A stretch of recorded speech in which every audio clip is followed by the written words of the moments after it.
As of May 8, 2022, Saint Lucia has diagnosed a total of 23,778 cases in country, with 352 active cases presently.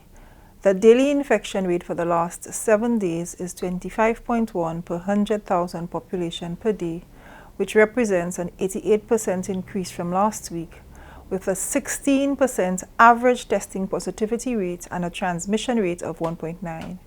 We have noted a total of 368 COVID-19 deaths. We have 10 positive COVID-19 cases admitted at the respiratory hospital. This past week, we continue to register cases daily, and we note increases in our public health indicators. The Ministry of Health, Wellness and Elderly Affairs has recently received new gene sequencing results from the Caribbean Public Health Agency. The results indicate the presence of both the Omicron BA1 and BA2 lineages. The Omicron variant BA1, which has since been circulating since February 2022, was confirmed in one of the samples sequenced, and 16 cases of the Omicron BA2 variant and one BA2.1. All of the samples are from locals. 61% are male and 44% of the cases are from the southern part of the island. The Omicron BA2 variant is responsible for the new waves noted both regionally and internationally. Based on the data analysis, we note the upward trajectory of the 6th wave in country. We anticipate increasing numbers over the next few weeks. The Omicron subvariant BA2 is characterized for high transmissibility.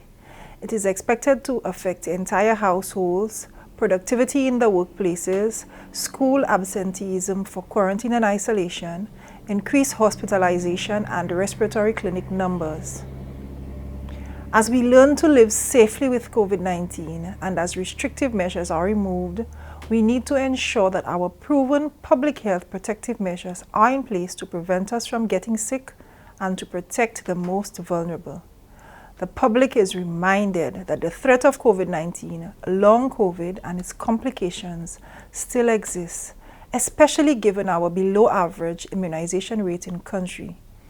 The Ministry of Health continues to ensure that the necessary measures are in place to effectively manage the new cases.